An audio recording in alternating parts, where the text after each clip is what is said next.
un encargo permanente. Primera epístola a Timoteo, capítulo 1, los versículos 1 al 4. Ese es el título del sermón. Y ya comenzamos con las predicaciones de esta epístola. Quienes no han oído los dos sermones anteriores, les sugiero que lo hagan porque le va a dar una introducción a esta epístola. Un encargo permanente. Entonces, 1 Timoteo 1, del 1 al 4, dice Pablo, apóstol de Jesucristo por mandato de Dios nuestro Salvador y del Señor Jesucristo nuestra esperanza. A Timoteo, verdadero hijo en la fe, gracia, misericordia y paz de Dios nuestro Padre y de Cristo Jesús nuestro Señor. Como te rogué que te quedases en Efeso cuando fui a Macedonia, para que mandases a algunos que no enseñen diferente doctrina, ni presten atención a fábulas y genealogías interminables que acarrean disputas más bien que edificación de Dios que es por fe. Así te encargo ahora. Un encargo permanente es un encargo siempre vigente. Lo entendemos mejor si ponemos ese encargo en boca de un padre de familia en su lecho de muerte. Él llama a su hijo mayor y le dice, hijo, cuida a tu madre. ¿Entenderá ese hijo que ese encargo es solamente para ese día? ¿Verdad que no? De la misma manera como un padre mayor, el apóstol aquí le hace un encargo a su joven hijo Timoteo. Lejos de ser algo que le concierne solo a Timoteo, veremos las implicancias que tiene este encargo para nosotros aquí y ahora. Nuestro texto de hoy podemos dividirlo naturalmente en tres partes y lo haremos respecto al encargo. En primer lugar, ¿quién encarga? En segundo lugar, ¿a quién se lo encarga? Y tercer lugar, ¿qué es lo que se encarga? Por supuesto, versículo 1, para quién encarga, el versículo 2 para a quién lo encarga y el encargo en sí, los versículos 3 y 4. Veamos entonces quién es el que encarga. Versículo 1, Pablo, apóstol de Jesucristo, por mandato de Dios nuestro Salvador y del Señor Jesucristo nuestra esperanza. Llama la atención que siendo esta una carta personal a alguien tan íntimo, recuerden, él le habla de mi verdadero hijo. Llama la atención que siendo una carta para alguien tan íntimo, él lo llama verdadero hijo en la fe. Pablo se presenta, por así decirlo, de alguna manera con todas sus jinetas. Llama la atención eso. ¿Por qué si son tan cercanos? ¿Por qué se presenta de esa manera? Timoteo no necesita nada de eso, no necesita esa presentación. Él conocía a Pablo y lo respetaba. No necesitaba todos los pergaminos que Pablo de entrada presenta. Entonces aquí debe haber otra razón. Aunque la carta es personal, indirectamente estaba dirigida a algunos díscolos, espíritus libres con ínfulas de grandeza, pretendidos doctores que sin duda menospreciaban al delegado apostólico. Es a ellos que les dice que es apóstol de Jesucristo, un enviado, un embajador de Jesucristo. Lo representa a Él y lo representa de por vida, donde quiera que vaya. No hay momento en el que Él pueda prescindir de su posición ante Jesucristo. Él está revestido con la autoridad del que lo envió. Estamos hablando de Pablo. Desconocer al apóstol es desconocer a Jesucristo. Su autoridad tiene que ver con doctrina, lo que enseña, pero también con vida, lo que hace. Dijo Jesús en Juan 7, 16 y 17, mi doctrina no es mía, sino de aquel que me envió. El que quiera hacer la voluntad de Dios conocerá si la doctrina es de Dios o si yo hablo por mi propia cuenta. Y en Juan 5, 19 dice Jesús, no puede el Hijo hacer nada por sí mismo, sino lo que ve hacer al Padre, porque todo lo que el Padre hace, también el Hijo lo hace igualmente. Ahora, mira la humilde presentación que hace de sí mismo a los efesios, en el cual también les da a conocer la propia encomienda recibida. En Efesios capítulo 3, versículo 8, Pablo dice, a mí, que soy menos que el más pequeño de todos los santos. Soy menos que el más pequeño de todos los santos. Me fue dada esta gracia de anunciar entre los gentiles el evangelio de las inescrutables riquezas de Cristo. Pero no nos equivoquemos aquí, porque humildad no equivale a debilidad. Pablo dice que es apóstol de Jesucristo por mandato de Dios nuestro Salvador. Aquí no solo se nos da a conocer la fuente de la autoridad apostólica, sino también que Él está bajo órdenes, por mandato de Dios. Está bajo las órdenes de Dios mismo. Es como que les dijera, hermanos efesios, ¿quieren resistir la autoridad? Pues miren, si lo hacen, resistirán la autoridad de Dios. Hay necios a quienes no les importa la autoridad y hasta le enseñan a sus hijos a despreciar la autoridad. Lo hemos visto sostenidamente en nuestra sociedad. ¿Cuál es la cosecha? No nos gusta, ¿verdad? El desorden y la anarquía. La violencia y la maldad ahora campea en una sociedad que era medianamente ordenada y respetuosa. La sociedad es un reflejo de las familias. Allí donde no se enseña a respetar a los mayores, ni siquiera a darle el debido respeto y honor a los padres, más temprano que tarde llorarán lágrimas amargas. Y los que ayer fueron niños así criados, hoy son adultos, arrogantes, soberbios e insolentes. ¿Escapará la congregación a estos vicios? Claro que no. El desconocimiento y desprecio de la autoridad es evidencia de las semillas de maldad sembradas en la niñez. Nos conviene entonces recordar Romanos 13:1, porque no hay autoridad sino de parte de Dios, y las que hay por Dios han sido establecidas.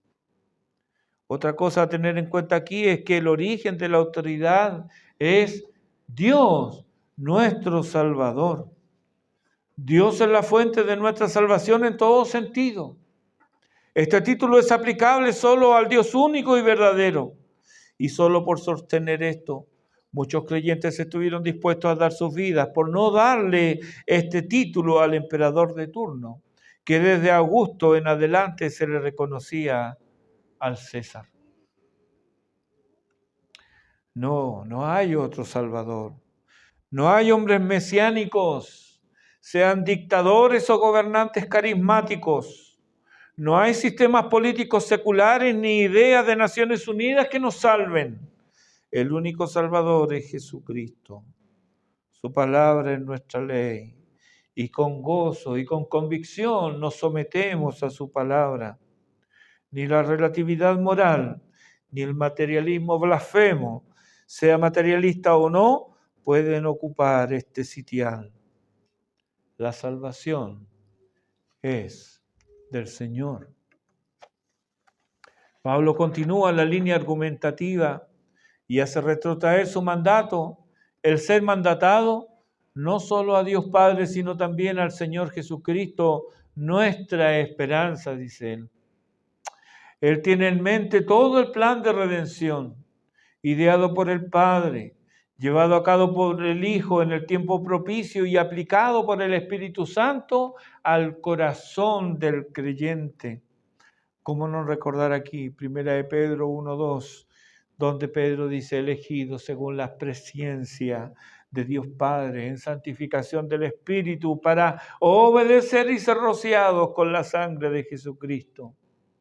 Él, Cristo, es nuestra esperanza, porque Él es la razón por la cual podemos esperar una vida eterna en gloria.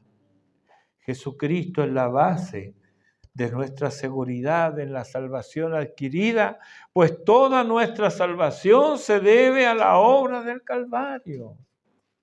Pedro, lleno del Espíritu Santo, les dijo a los gobernantes del pueblo y ancianos de Israel en Hechos 4:12, y en ningún otro hay salvación, porque no hay otro nombre bajo el cielo dado a los hombres en que podamos ser salvos. En Él también descansa la consumación de nuestra salvación. Colosenses 3:4 nos dice, cuando Cristo, vuestra vida, se manifieste, entonces también vosotros seréis manifestados con Él en gloria. Y en 1 Juan capítulo 3, versículo 3 dice, y todo aquel que tiene esta esperanza en Él, se purifica a sí mismo así como Él es puro. No hay momento alguno de nuestras vidas que no esté conectado con Jesucristo. Verdaderamente, el Señor Jesucristo, Él es nuestra esperanza. Y fuera de Él, no hay nada. Fuera de Él no hay nada. Veamos ahora a quién se le hace el encargo. Versículo 2. Dice a Timoteo, verdadero hijo en la fe, gracia, misericordia y paz de Dios nuestro Padre y de Cristo Jesús nuestro Salvador. Ya hemos dicho que Timoteo era un joven creyente de Listra, esto es en Galacia, que acompañó a Pablo durante su segundo y tercer viaje misionero. Puede leer de ello a partir de Hechos capítulo 16, según lo hemos visto en domingos anteriores. Es muy probable que Timoteo se haya convertido por medio de Pablo cuando éste estaba en Listra en el primer viaje misionero. Tal vez fue testigo del apedreamiento de Pablo por parte de la chusma incrédula y estuvo entre quienes rodearon al apóstol que yacía en el suelo inerte. ¿Recuerdan? Lo apedrearon, lo dejan como muerto y lo arrastran, lo dejan fuera de la ciudad. Pero Dios levantó al Pablo, que continuó así su ministerio, exhortando a los hermanos a permanecer en la fe y advirtiéndoles. Hechos 14:22. Es necesario que a través de muchas tribulaciones entremos en el reino de Dios.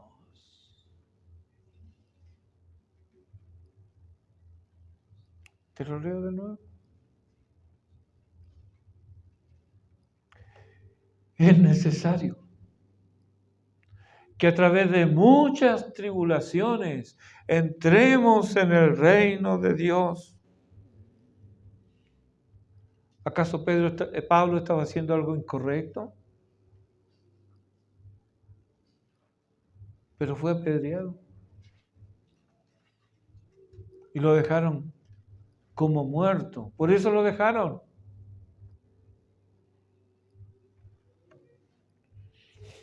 Esto ocurrió más o menos en el año 47 después de Cristo. Somos dados a olvidar estos textos, pero ahí están. Y no creas que esto ocurre, el olvido me refiero, solo con nosotros. Pablo tuvo que recordárselo a Timoteo en la segunda epístola, capítulo 2, versículos 1 y 3. Le dice, tú pues, hijo mío, esfuérzate en la gracia que es en Cristo Jesús. Y en el versículo 3 le dice, tú pues, sufre penalidades como buen soldado de Jesucristo. Timoteo, desde sus juveniles años, reconoció en Pablo a un padre espiritual y así lo consideró siempre el apóstol, mi hijo. Desde su conversión ayudada seguramente por el ejemplo piadoso de su madre y de su abuela, amén del conocimiento que había adquirido desde la niñez en las Sagradas Escrituras. Ya habían pasado 15 años aproximadamente, pero Pablo seguía teniendo por él un afecto sincero. Desde ese momento en el cual Pablo fue apedreado en Listra, hasta este momento en el cual le escribe a Timoteo la primera epístola, habían pasado aproximadamente 15 años. Él lo llama verdadero hijo. Su predicación y enseñanza, así como su comportamiento y estilo de vida, pasó a ser paulino. Por eso es que muchas veces los hijos se parecen a los padres. Porque los hijos ven al padre y lo imitan. Imitan no solo las cosas buenas, también imitan lo malo. La predicación entonces y enseñanza de Timoteo era paulina. ¿Recuerda cómo eran reconocidos los primeros discípulos? Estos han estado con Jesús. Hablan como Él.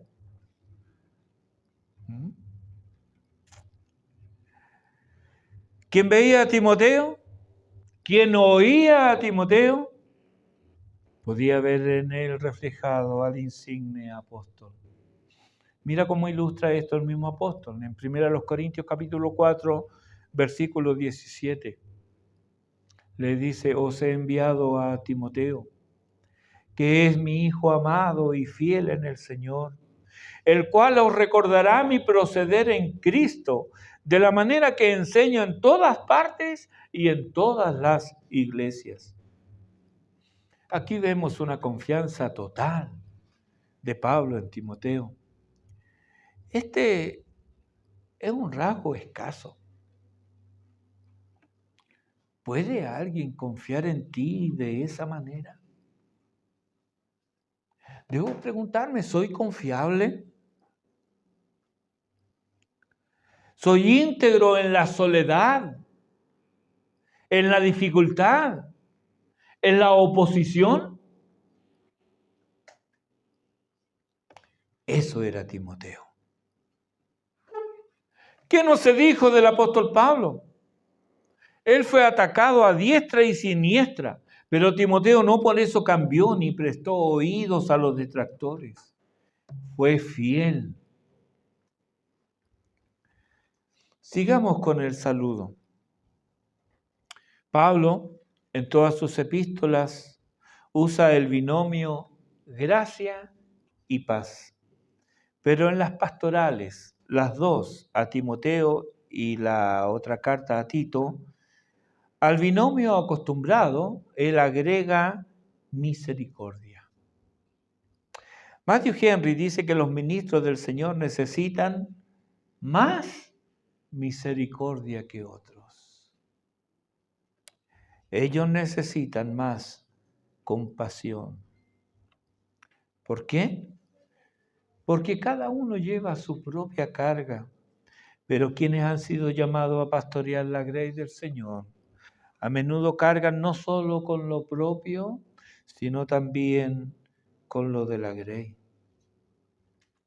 En 2 Corintios capítulo 11, versículo 29, Pablo dice, ¿quién enferma y yo no enfermo? ¿A quién no se le hace tropezar y yo no me indigno? Pablo, Timoteo y todo siervo de Dios está rodeado de flaqueza y debilidad. Es un instrumento muy imperfecto y débil y tienen gran necesidad de ayuda, pues se enfrentan no solo sus propias debilidades, sino también el concurso de enemigos que se oponen a la verdad y problemas de difícil resolución al interior de las congregaciones, donde nada, absolutamente, ha de hacerse con parcialidad. ¿Qué es el deseo de Pablo de que Timoteo acceda a misericordia de parte de Dios? Misericordia, dice el diccionario Vine, es la manifestación externa de la compasión. Da por sentado la necesidad de aquel que la recibe y recursos adecuados para afrontar la necesidad de parte de aquel que la exhibe. Ahora bien, Dios es rico en misericordia, pero por cuanto los hombres han recibido abundante misericordia, deben mostrar misericordia unos a otros. No mostrar misericordia atrae el desagrado divino, ya que no es una virtud que puedo y debo extender a otros. Es una virtud que puedo y debo extender a otros. Ya que la he recibido, debo extenderla también. Tú y yo la necesitamos, no solo de parte de Dios, sino también de parte de nuestros hermanos. La gracia es el auxilio divino para toda necesidad humana. Ella brota del corazón de Dios hasta alcanzar al hombre. Ella ocupa un lugar sobresaliente no solo en nuestra salvación, sino también en nuestra santificación y aún en nuestro servicio. Solo con esta ayuda sobrenatural podría Timoteo cumplir la tarea que se le encomendaba. ¿Timoteo solamente? ¿Solamente él necesitará gracia? ¿Acaso no es algo que tú y yo necesitamos a diario? Nada más necesario para nosotros que la gracia de Dios. ¡Qué tristeza que esto sea tan frecuentemente olvidado! ¿Será por orgullo? ¿Será por presunción? ¿O será por ignorancia? Somos seres necesitados y no podemos prescindir de la gracia de Dios. No podemos prescindir del auxilio divino. ¿Y dónde lo hallamos? En Jesucristo. Él se nos revela en distintos medios, que justamente se les llama medios de gracia. Despreciarlos o ignorarlos no será sin grande pérdida para nuestras almas. Eso en cuanto a la gracia. La paz ahora es el resultado de la gracia y la misericordia en el corazón del creyente.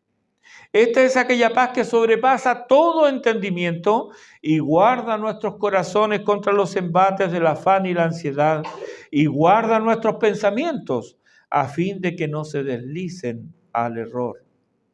Es así entonces que con gracia, misericordia y paz podía Timoteo hacer la tarea que se le había encomendado. Todo procede de Dios, pero también usa instrumentos humanos para proporcionar esas gracias. ¿Hallará Dios en ti alguien dispuesto a otorgarte gracia, lo que de pura gracia ha recibido? Dios tenga misericordia de nosotros y hallemos gracia en abundancia para nuestras necesidades, al amparo de la paz que solo Él puede dar. Pero la gracia no nos tiene como destinatario final, hermanos. La gracia es para usarla en el servicio y especialmente en el servicio de dar a otros gracia. Veamos ahora el encargo en sí, versículos 3 y 4. Como te rogué que te quedases en Éfeso cuando fui a Macedonia, para que mandase a algunos que no enseñen diferente doctrina, ni presten atención a fábulas y genealogías interminables, que acarrean disputas más bien que edificación de Dios que es por fe, así te encargo ahora. Lo primero que llama la atención es la diferencia de trato en atención a la personalidad de Timoteo con respecto a Tito. A Timoteo le ruega quedarse. A Tito solo lo deja. Lea usted el capítulo 1 de Tito y se va a dar cuenta que a Tito no le ruega, lo deja.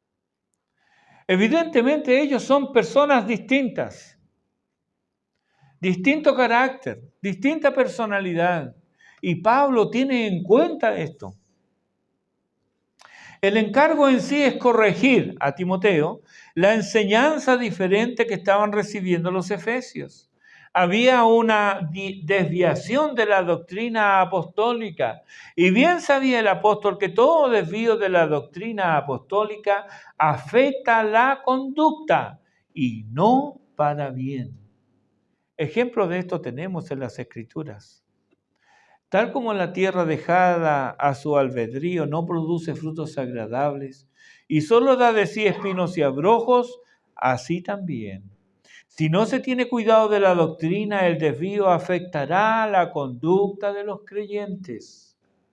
Cada uno, y no solo los pastores, deben tomar en serio la admonición apostólica en 1 Timoteo 4:16. Ten cuidado de ti mismo y de la doctrina. Hermano, vigila tus pensamientos, cuida tu corazón, reflexiona en las Escrituras. El envío es imperceptible para el descuidado, pero la caída es dolorosa y la ruina segura. ¿Por qué fue necesario que el apóstol dejara a Timoteo para que mandase a algunos que no enseñan diferente doctrina? ¿Quiénes tienen el encargo de enseñar en las congregaciones? Bueno, la enseñanza no proviene exclusivamente de los ancianos, pero sí, es deber de ellos. Vigilar que la enseñanza sea conforme a la piedad. ¿Qué pasaba entonces con los ancianos en Efeso? ¿Recuerda Hechos 20:17?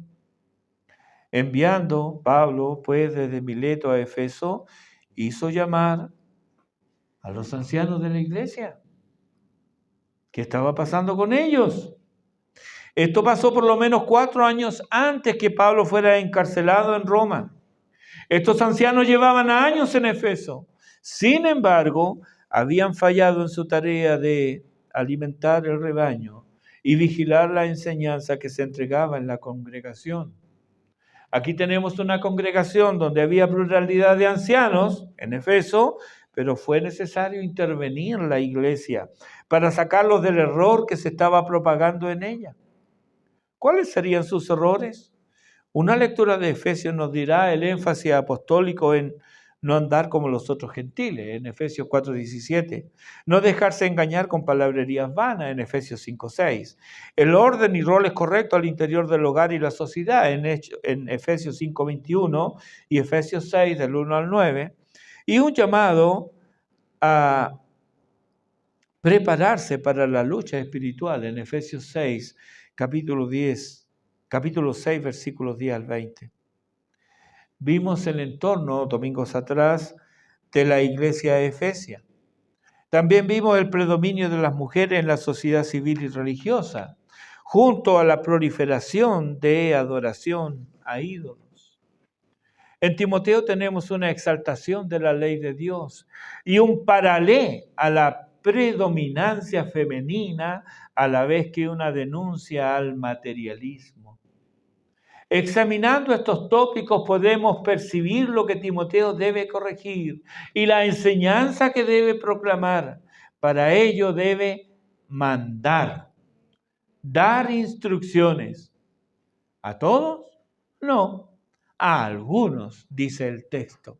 O sea, no estaban todos los ancianos en esto, pero había tal orgullo que impedía cumplir Efesios 5:21, donde el apóstol dice, someteos unos a otros en el temor del Señor. Así vemos a estos algunos en el versículo 3, que se corresponden con los que se desviaron en el versículo 6 y los que naufragaron en cuanto a la fe en el versículo 19. Pablo les da un ejemplo que ellos conocerían muy bien en cuanto a enseñar desvíos doctrinales y naufragar en la fe, como fueron Himeneo y Alejandro, en el versículo 20 del capítulo 1 de 1 Timoteo. Otro frente de problemas en cuanto a doctrinas extrañas al Evangelio eran las fábulas, leyendas judaicas donde la verdad se mezclaba con la especulación humana.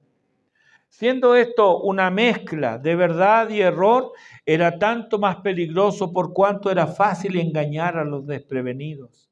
Esto, junto a genealogías interminables a las que eran tan afectos los judíos solamente.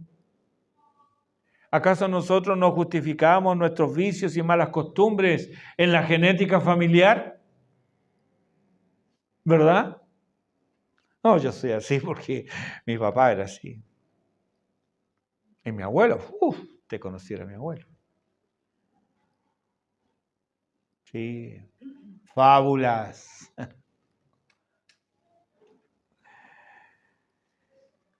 Pero en estas genealogías interminables a las que eran afectos, terminaban en discusiones especulativas, en debates estériles, nada edificantes o de ningún provecho espiritual. Lo que debe interesar al pueblo de Dios es la edificación de Dios que es por fe, versículo 4. La enseñanza conforme a la piedad debe producir frutos dignos, positivos, que traen gloria a Dios y bendicen a los hombres. Una comunidad así enseñada puede ser más eficaz en el servicio a su Señor y más fiel al Evangelio, pues hará que los recipientes de esa enseñanza crezcan y maduren en el Señor. Y aquí y ahora debemos hacernos algunas preguntas. ¿Cómo es que oyendo la palabra del Señor domingo tras domingo haya tan poco fruto en nuestras vidas? ¿Será nuestro caso como el que denuncia Pablo en Filipenses 2:21? Dice ahí, porque todos buscan lo suyo propio, no lo que es de Cristo Jesús. ¿O será nuestro caso como el que denuncia el autor de Hebreos, capítulo 4, versículo 2? No les aprovechó el oír la palabra por no ir acompañada de fe en los que la oyeron. Yo no sabría decirlo, pero estamos fallando en el encargo que se nos hizo. Personas más, creyentes menos en la congregación. No es ese el caso. Aunque ciertamente es algo que se ve y que muchos consideran como la medida de éxito en una congregación, el número de congregantes. Respecto de esto vemos otra realidad en las Escrituras. Para Dios, nunca el número es importante. Un despliegue inusitado de su gracia hace que de la noche a la mañana se llene un lugar de gente cuyo clamor es: ¿qué debo hacer para ser salvo? Esa es obra pura y exclusiva del Espíritu de Dios. Debemos orar y gemir para que Dios derrame de su gracia entre nosotros. Pero hay otro crecimiento que sí debe preocuparnos. Pedro lo dice en 2 de Pedro capítulo 3, versículo 18.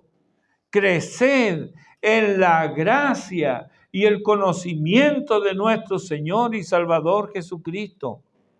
Esto se reduce en una sola palabra: madurez. Los efesios trabajaron arduamente, tuvieron paciencia, descubrieron a los falsos enviados, sufrieron y no desmayaron. Si lee Apocalipsis 2, versículos 2 y 3.